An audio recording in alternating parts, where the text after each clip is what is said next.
Okay, so, back in 2017 when GST was first rolled out, Yeah. it was this massive A undertaking. huge ambition. Yeah, like trying to bring India's entire indirect tax system Right. under this single unified framework. It Absolutely. was supposed to be this game changer for the economy. Yeah, the promise was huge. Yeah. A seamless national market, streamlined tax compliance, and really just boosting economic efficiency. Right. On paper, a truly transformative vision. Yeah. But here we are almost 8 years later, and it seems like the reality on the ground has run into some pretty stubborn challenges. Yeah, it hasn't been as smooth as everyone hoped. Yeah, and there's this recent report from Parliament's Public Accounts Committee, the PACI, and they flagged some pretty significant issues. Yeah. They call them deep-rooted issues that are, still persisting. And we're not talking about just minor tweaks here. It feels like we're at a really kind of critical point.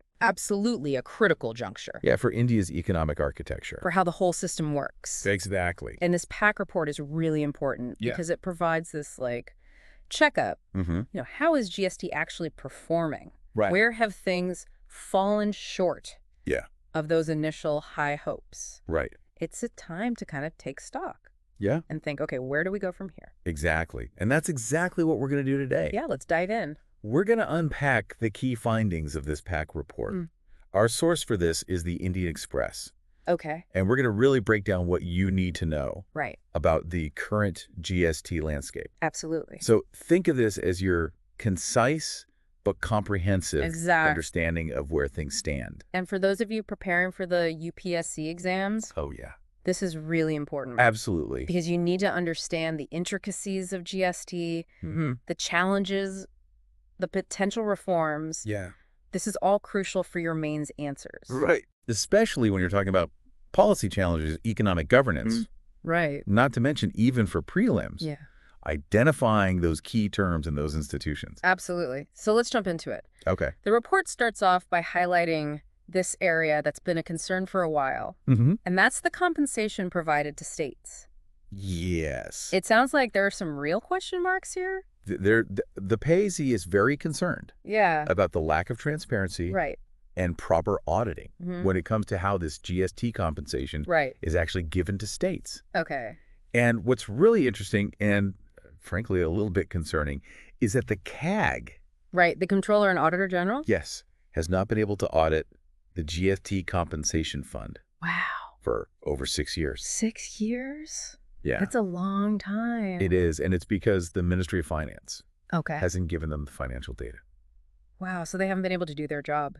Essentially, yeah. Okay, so what does that mean, like, in the bigger picture? Well, if there's no independent oversight, Right. it could be that there are inefficiencies, Yeah. maybe even irregularities Right. in how this money is being distributed. Okay. And that would mean that we're not allocating resources effectively. Right. And it could actually undermine the whole idea Yeah. of fiscal federalism.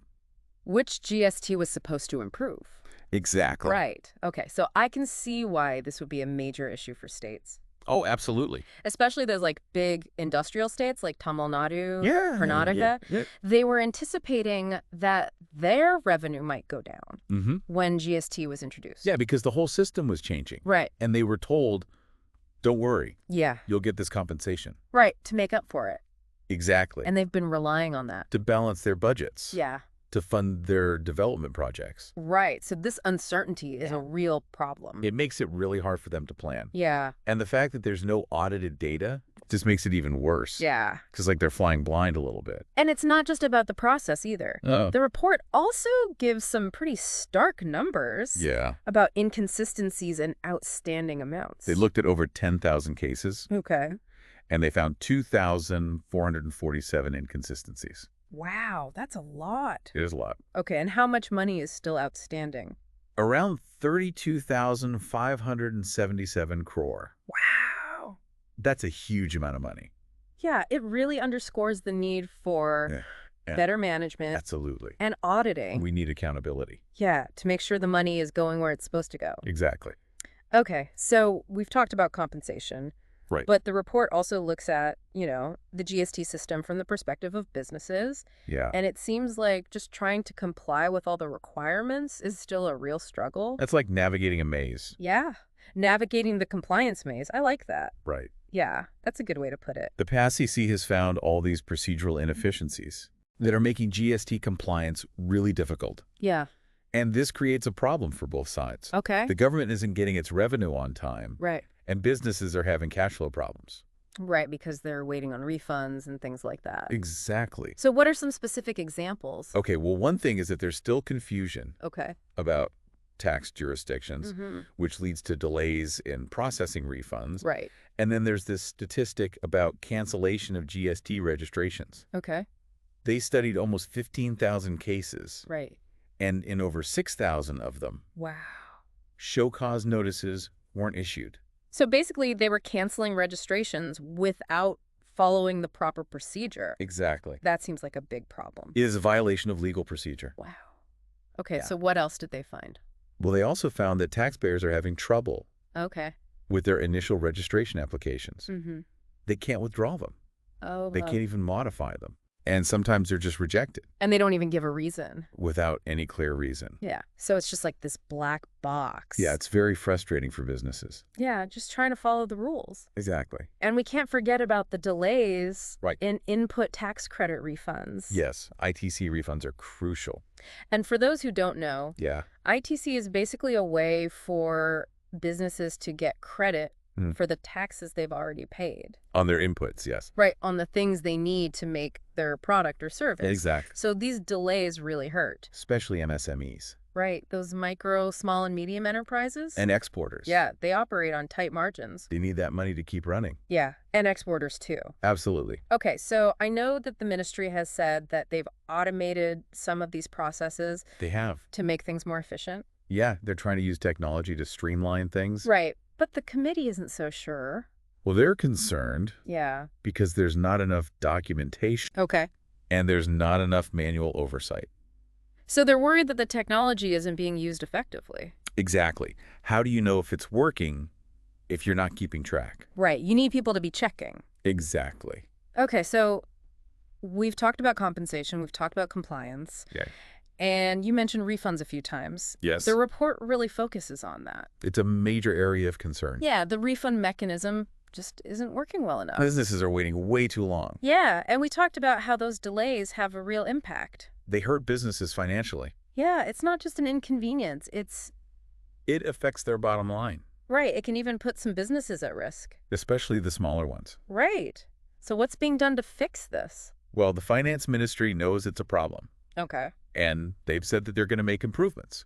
Okay, like what? They're going to have clearer timelines for processing refunds. So people know when they can expect their money. Exactly. Okay. And they're going to provide real-time updates. So people can track their applications? Yeah. So they're not just left in the dark. Right. And they're also launching this new portal. Oh, yeah. What's it called? The Entering Portal. Entering Portal. Okay. And this is going to be like a one-stop shop. Okay. For everything related to refunds. So you file your claim, you track it. Yep, all in one place. Okay. And the idea is that this will make things much more transparent. Right. And hopefully more efficient. Yeah, that sounds promising. It's a good step. Okay, so besides these like procedural changes, right, the report also talks about the need for some like bigger institutional reforms. Yeah, there are some fundamental changes that need to happen. Right, and one of the big ones is that there's no GST Appellate Tribunal. Yeah, that's a big problem. So for people who don't know, right, what is that? It's like a court. Okay. Specifically for resolving GST disputes. Okay. So if a business has a problem with their GST assessment, right, they would go to this tribunal. Okay. To get it resolved. And right now there's no such thing. Nope, not a functional one. So what happens if there's a dispute? Well, it just sits there. Really? Yeah, there's a huge backlog. How big are we talking? As of March 2022, over 19,730 cases. Wow. With a total tax implication of 1.45 lakh crore. That's a lot of money just sitting there. It is, and it's a lot of businesses in limbo. Right. They don't know what's going on. They can't move forward. And I imagine the legal experts aren't too happy about this. They're not happy at all. Yeah. Many of these cases have been pending for over 2 years. Wow. And they say that this uncertainty, it makes it harder for businesses to comply. Yeah, because they don't know what the rules are. Exactly. And it also hurts business confidence. Absolutely. Yeah, because people are afraid to invest. When they don't know what the future holds. Right. Okay, so The Package isn't just pointing out problems. No. They're also offering some solutions. Yeah. They have this vision for what they call GST 2.0. GST 2.0. Okay. It's like a roadmap for how to overhaul the system. So what are the key things they want to change? Well, first of all, they want to simplify compliance. Oh, okay. Get rid of all the unnecessary procedures. Make it easier for businesses. Exactly. Okay. And then they want to make sure that audits are done on time and that compensation is released to states promptly. Right. Addressing those issues we talked about earlier. Exactly. And what about the institutional mechanisms? Well, setting up that GST Appellate Tribunal, right, that's a top priority. Okay. And they also want to improve the digital platforms. Yeah. For registration refunds returns. Right. Make them more user-friendly. Easier to navigate. Exactly. And I'm guessing they also want to improve the refund process. Absolutely. Yeah. They want to prioritize processing those ITC refunds. Especially for MSMEs and exporters. Yes, because they need that money the most. Right. And they've also suggested this interesting idea. Oh, yeah. What is it? A tiered approach to compliance. Yeah. So basically, different businesses would have different requirements. Oh. Depending on their size and what they do. So like big corporations. Would have one set of rules. Okay. Medium-sized firms another. And small traders would have a much simpler set. So it's more tailored to their needs. Exactly. It makes it fairer for everyone. Right. Because it recognizes that not all businesses are the same. Okay. So overall, what's the main message of this report? The main message is that GST was a big reform. Yeah, it had a lot of potential. A lot of potential. Yeah. But the implementation has been messy. Okay. There have been a lot of gaps, a lot of inefficiencies. And that's created problems for businesses and state governments. Absolutely. So even though there have been some positive steps, like the digital initiatives, there's still a lot of work to do. To really make GST work the way it was intended. Exactly. So it sounds like they're saying we need GST 2.0. Yeah, we need a major overhaul. And this is really important for you, especially for those UPSC aspirants. Absolutely. You need to understand these challenges, Yeah. these potential reforms. Because it's not just about GST. No, it's about India's economy. Right? How it's governed, how it's performing. Exactly. And this stuff comes up all the time in the UPSC exams. And your mains answers your prelims questions. So knowing this stuff can really give you an edge. Absolutely. So think about it. Yeah. We've talked about all these issues. The compensation problems, the compliance maze. The refund delays. The missing tribunal. What do you think is the most critical thing to fix? What's the top priority? To make GST really work. To unlock its potential. Yeah, it's something to really ponder. It is a complex issue with many layers. And if you want to hear more discussions like this on topics that are important for your UPSC preparation, absolutely, make sure to like and subscribe. Hit that subscribe button. Leave your comments below. Yeah, tell us what you think. We'd love to hear your thoughts. We'll be back soon with another deep dive, bringing you insights from sources like the Indian Express. To help you stay informed and ahead of the game. Source for today's deep dive, the Indian Express. Thanks for listening. See you next time.